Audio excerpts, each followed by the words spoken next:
Okay, Rico, here it goes. Gotta do this before they can shut me up. If you think my explanation is too complicated for the average Joe, then please help me make it simpler. And if you think it's clear enough, well then just edit this part out and let's tell the world what's coming. Oba, que sera, sera. Hello, I'm Dr. Salvatore Conti, but everyone calls me Dr. Sal. Today is August the 8th, 2012, and what I'm about to say here is extremely important. This is not a hoax. I'm not an actor. This is not a movie or some Mayans 2012 end of the world crap. Everything I say in the next few minutes, as preposterous as it may sound, is true. And after I expose it, I may actually have to disappear for a while. During the course of my explanation, I may have to use some technical terms, but please don't despair. I'm just trying to be thorough and help people corroborate what I'm saying. In the end, the message should be clear enough for everyone to understand it. Let me start by telling you a little bit about myself, so you can understand why I know the information I'm about to expose. For the past 22 years, I've worked for NASA at the JSC in Houston. I'm what you might call a rocket scientist, but I'm not really. I was born in Aranova, Italy in 1949, just outside of Rome. When I was 20, I moved to New York, and in 1972 I was admitted to Yale University in Connecticut, from where I got my doctorate degrees in applied mathematics and physics. In 1983, I was hired by DuPont to work at a plant near Houston, and after a few years I'd shown a pretty keen talent for interpreting data. So in 1990, NASA contacted me, claiming that they needed people just like me to gather and interpret information.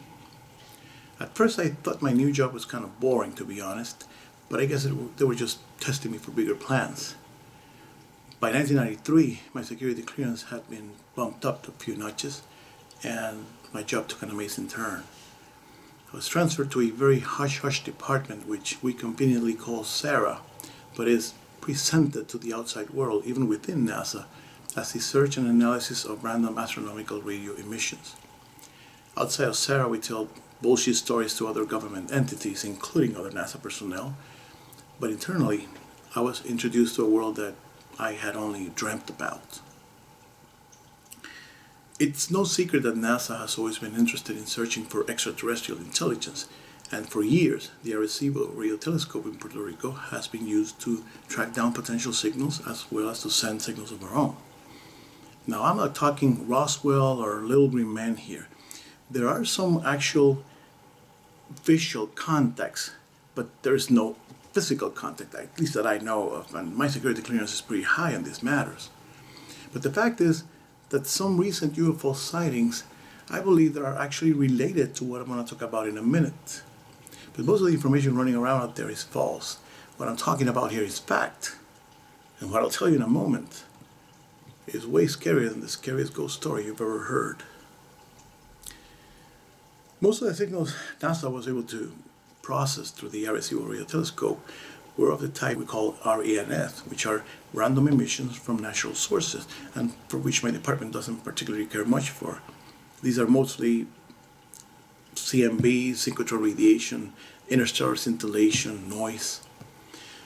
But every once in a while we'd encounter a much more intriguing type of signal, that which we call an EPAS, which are emissions from a potentially artificial source. We could never establish the origin of any of them, or even how old they were, and like the wall signal, they were all one-time bursts. But their prophets told us that they could be from an artificial source, that the sources broadcasting them had control over the signals, and in that case, that they were intended for other intelligent beings. It's my department's job to try to make some sense of EPAS signals, but we could never establish any protocol, mostly because of their unilateral nature. We couldn't send questions or get any feedback that could help us sort them out. But then in the mid-90s, way before Berkeley SETI at Home and all the point projects, we reached another level. HAARP had come into the equation, and NASA wanted a piece of the action. Now, I'm not going to waste your time or mine trying to explain the HAARP project. I'm not going to talk about the conspiracy theories, which most are honestly, just ridiculous. If you don't know what HAARP is, just Google it. It's the High Frequency Active Auroral Research Program, or HAARP. And the fact is that one of its most important purposes is to research ionospheric radio communications, which is kind of like geek rapture for my department. We used HAARP aggressively, every time we had a chance, broadcasting in every direction and assuming nothing. 16 years ago, on July 2nd, 1996, we sent a transmission we called the Red, White, and Blue message, in which we included 4th of July allegories. On May 29, 1997, RENS and even EPAS signals became chicken feed. On that day, we heard our first BOIS, that's BOIS, which stands for Bilateral Organized Interstellar Signal. Why bilateral? Well, because the message contained common elements with the Red, White, and Blue message, so we immediately knew that it was a direct reply to us. Now, people who know a little about interstellar radio communications will say that that's impossible, that's too fast. We'll talk about that in a moment. The fact is that we now had a contact out there. My superiors decided to keep this extremely secret at first, mostly because all previous reports of possible contacts had always been ridiculed after they were proven false, at the time understood and complied.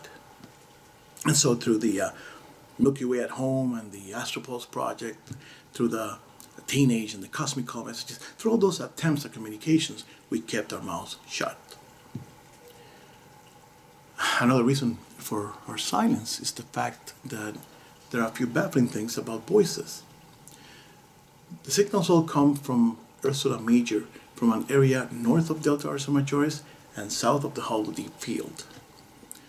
The sources actually register with slight measurable changes, but even if we assume that they all come from the point that's nearest us in that area, it would be over 58 light years away, a mind-boggling detail. Our 1996 Red, White, and Blue message wasn't supposed to reach any potential recipient in my lifetime, and that's just one way. So we weren't expecting any reply anytime soon, but, well, their technology, we still don't understand it. But the fact is that from the moment we broadcast a message to the moment we receive a reply to it, it only takes 331 days. It's always been 331 days, a prime number.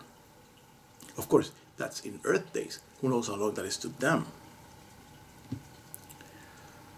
So, regardless of the time it takes them to receive, process, and answer our messages, and then send a reply to us, we always receive it in that time frame. And since their handing of our message probably doesn't take a fixed amount of time, then we assume that the time frame is actually tied to the technology behind it.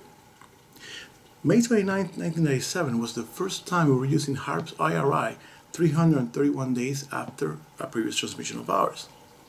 We were obviously amazed at the incredible quickness of the reply, and from then on, we started scheduling a 10-day window around 331 days after any transmission we'd send. Besides, of course, any other times when we have access to HAARP. But eventually it became a 3-day window, since replies always come on a 331, as we call them. And so we slowly started understanding some of the things they were telling us, and to establish some protocol and rules for communications. But we are still babies when it comes to their technology. I mean, some of the things they're capable of are just too unearthly. And you may ask, well, how do they look? Or what do they eat? Or how's the world where they live? The answer to those and to many other questions you all may have is actually, we don't know. Better yet, we still don't understand many things. So we've only been in touch for 15 years, and we only get to send and hence receive a few messages per year. And you may say to that, well then, send messages every day and receive replies every day 331 days later. But it's not that simple. There are many factors which prevent us from sending as many messages as we'd like. money being one of them, of course. Also, since every transmission is pending a reply for 331 days, we don't really gain that much by rushing it. It would become like one of those chat rooms where messages overlap each other, sometimes making no sense. Except this chat room is infinitely more complicated and pricier. You also have to realize that we were dealing with something completely alien, no pun intended. So it was pretty much just a trial and error thing going on. You have to understand that these transmissions are not like the ones you get on your TV or your car radio. These aren't pictures or videos. We don't even know if the office can distinguish color or even see in the human sense.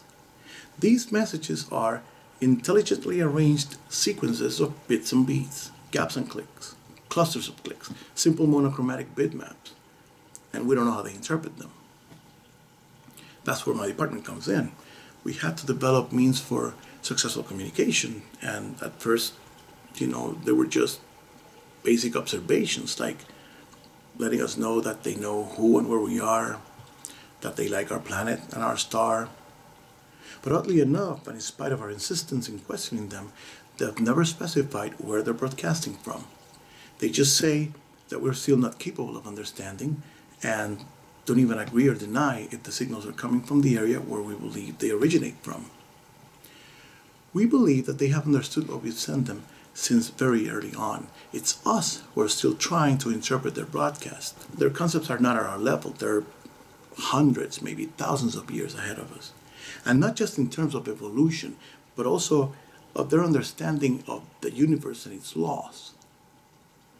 After we started understanding some of the things that they were telling us, the office started sending us some scientific and technological information, most of which falls into the category of unintelligible data for us, but some of which we can't understand. And this is where the really bad news comes.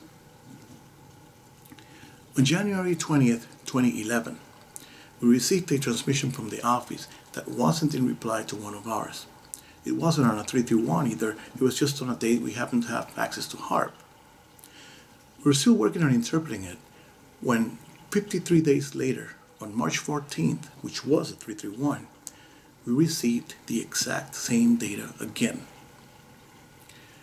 The uniqueness of the situation, and from what we had already gathered from the first transmission, it prompted a sense of urgency among myself and my colleagues. We don't know how many times the message was sent from their end, but in the next few months, we received 2 more transmissions with the exact same data. By then it was irrelevant, because within days of the second transmission, we had agreed on our interpretation. And, well, to be honest and put it bluntly, it sent panic throughout Sarah. So we sent a transmission questioning the information, trying to verify if our interpretation was correct. This was on April 27th, 2011. Last March 23rd, we received a short, simple voice which confirmed our biggest fear with a very pressing yes. Now, very few people know about this, well, until now. But some of our superiors disagree with parts of our interpretation of this extremely important information, and accordingly, the NASA High Brass has decided to keep this extremely secret. Mostly, of course, to prevent a worldwide chaos and panic, and maybe because they think there's still time to deal with this. But you can't stick your head in the sand. The message is what the message is. We're 100% certain of it. And I'm going to explain it to the world right now. Just please bear with me. Our ET friends have given us a very ominous prediction. In a nutshell, our planet is going to go through a process we call a geomagnetic reversal, but a rare kind that happens very quickly, and its most intense drifting will take place between June 14th and August 19th, 2016. Now, a geomagnetic reversal does not mean that the planet is going to flip over and that everything is going to shift and shake violently in an apocalyptic devastation. The planet's actually gone through geomagnetic reversals many times. Most of these happen very slowly over many, many years. But we're certain that they do happen every few 100,000 years by looking at fossil records, which show changes in the magnetic orientation of rocks. So what are geomagnetic reversals? Well, put as simply as possible, our planet's core is made of a giant superheated solid metal ball covered by liquid metal. As both move and flow inside our planet as the Earth turns, this combination creates a dynamo effect, which in turn creates the magnetic field around the planet. In a geomagnetic reversal, changes in the flow of the core make the magnetic field unstable at first, and then cause it to drift, and finally to reestablish itself with its poles in opposite positions from where they were when the reversal started. Now, the continents and the oceans are still going to be where they are right now. It's the invisible magnetic field that's going to flip. And by the way, let me make something clear here. Like I said before, this is not a movie. I once saw a movie in which the core stops flowing, so they have to do ridiculously unbelievable things to get it started again, or else the magnetic field would disappear and the Earth would get fried by microwave radiation from the solar wind. As clever as that may sound, it's nonsense. What the Alphys are warning us about is, unfortunately, real science. Now, when the last reversal took place, which was about 780,000 years ago, there were already some early ancestors of ours, and anthropologists haven't found evidence which shows that it caused any major alteration on those early humans. But that last reversal was like most are, very slow over many, many years. The reversals Alphys say is about to happen is a kind that is very fast. For all we know, the process may have started already, and we may be witnessing events which may be related to the 2016 event, like all these weather changes and seismological activity. The magnetic North Pole is migrating fast toward northern Russia. The fact is that the rate of polar migration for this next reversal will increase exponentially to a peak during the summer of 2016, when, according to the Alphys, in a period of 66 days, it will amount to 124.72 degrees. That's almost 70% of the total reversal in a little more than 2 months, something that usually takes hundreds to thousands of years. This event will be like one that's been proven from analysis of the lava basalts on Steens Mountain in Oregon. 15 million years ago, a reversal took place in which the rate of change was as fast as 6 degrees per day. That's over 3 times faster than the average drift of under 2 degrees per day expected for June through August 2016. But this rate of change isn't fixed for the 66 days. The days in the middle of the whole period should be the ones with the fastest change. And here's the rub. What the Alphys are determining and making us know is that in 2016, the quick change in polarity will make the Van Allen radiation belt to drop to Earth. What does that mean? Well, the Van Allen belt is actually made up of 2 enormous clouds of highly charged particles that exist around our planet and which are held in our planet's magnetosphere by the magnetic field. When the magnetic field becomes unstable due to the quick flip of its poles, the Van Allen belt will collapse and its particles will pretty much bombard the Earth with a lot of radiation. Based on what our alien friends say and from our own calculations, the amount of radiation that will reach the surface will be devastating. Most land-based plants and animals and those living near the surface of the sea will be killed, including an expected 75 to 80% human mortality rate. And those who do survive will be affected in ways that we can only theorize, not just physically, but also physiologically and genetically. No, the sun won't fry us with microwave radiation. That's just sci-fi movies' pretentious attempts at colloquial enlightenment. But the highly charged benevolent particles. In the message we sent them in April 2011, we also asked them this question: wouldn't the atmosphere stop these particles? In the reply, last March 23rd, they answered that yes, a large percentage would be filtered by the atmosphere, but the amount that will still go through will be enough to cause all this damage. So, first the reversal starts, for the most part undetectably early on. Then compasses start acting weird as the field destabilizes and multiple poles start forming and shifting. Animals may be confused and act weirdly, which happens occasionally when minor magnetic disturbances take place. Let me just throw this in as for thought. Have you noticed how many cases of normal people suddenly going crazy and doing unthinkable things are happening lately? It all makes sense. There are certainly no zombies, but I believe that some of the weakest, most vulnerable minds are already being affected by the earliest, slightest magnetic disturbances. We may see that the already intense seismological and climatological activity increase, not just by the changes in the magnetic field, but mostly because of the whirling taking place inside our planet. And then the Van Allen radiation will start hitting the surface of the planet sometime during the summer and fall of 2016. Even when it does, it may be somewhat silent during its early stages, until of course we start noticing the deterioration happening all around us to plants and animals,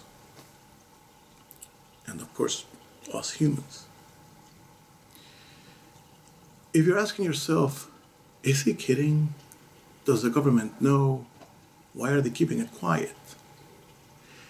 One, no, I'm not kidding. Two, I don't know if the high ranks in the government know, but three, the people who do know can make internal decisions on how to deal with this. And their decision, at least for now, is in part due to a stupid state of denial that I can't understand anymore, because we've been certain of our assessment for over a year now. Confirmed last March 23rd. And of course, to some degree, because there's fear of major worldwide anarchy. But I'm telling the world what's coming because there may be hope. We can't stop the reversal, that's impossible. But the impending damage that the Van Allen radiation can cause, 6 billion minds working together for one cause, for one goal, we can achieve wonders and reach unbelievable objectives. Years ago, with intentions aimed at protecting astronauts and satellites and other devices which are exposed to the Van Allen radiation, a Russian physicist, Dr. Danilov, proposed that the belts may be drained of their high-energy particles through man-made devices. Two other physicists, Dr. Robert Hoyt and the late Dr. Robert Forward, continued Danilov's work and actually designed prototype devices for the task. Danilov's idea is to put very long, highly charged tethers on satellites orbiting the planet. The strong electrical charge in the tethers would deflect the particles in the belts and theoretically drain them. This is plausible, and it's at least a start. And who knows what other ideas might come out when more and more people start putting their 2 cents in. Of course, this project would cost many billions of dollars and should require the whole world's involvement. Yes, the whole world's involvement. Because we have to work together. I'm sure the powers that be would have exposed all this to the world at some point, and maybe there's a plan I don't know of. But I believe that we all can and must put our differences aside and work together to save mankind. You know, even though I was born and raised in the core of everything Catholic, I'm not a religious person. And as a diehard scientist, I'm pretty skeptical of things that can't be proven by science. And yet, I'm sure I'm more spiritual than most extremist fanatics who abide by primitive barbaric beliefs. I believe that there might be what you might call God, which is not a man and certainly doesn't reward us for killing others because they think differently. Call it what you may, be it Yahweh or Jehovah, Allah, Brahma, Ahura Mazda, Waheguru, Baha. They're all the same. If there is a God, there's only one. And it doesn't want men to mistreat women. It doesn't need us to harakiri or immolate ourselves. We don't even have to fast to prove we're worthy of its grace. And I'm not sure if there's an afterlife, but I am 100% sure that there is no hell. And if there is an afterlife, it's definitely not one of flesh and blood. To avoid the 2016 tragedy, we can't think of God as biased and unforgiving. If only for the next couple of years, we have to deny destiny, which I call an esoteric turd, and instead take action and make our own. Buddhists and Hindus and Sikhs can't see karma as a spiritual system of reward or punishment served in this material world. Christians have to stop believing that Jesus is the only way to salvation. Jews can't think of themselves as the chosen ones, and Muslims have to reject their belief that God wants them to kill non-Muslims. If you really think about it, all this ethnocentrics are us crap is essentially not so different from Hitler and the Nazis. There is only one race, the human race. Richard Dawkins very accurately says that we are all Africans, which brings us all together. If we don't put our differences aside, if we don't embrace a more modern, global, and intelligent way of thinking, in 4 years, the human race, the only one, is doomed. Thank you very much.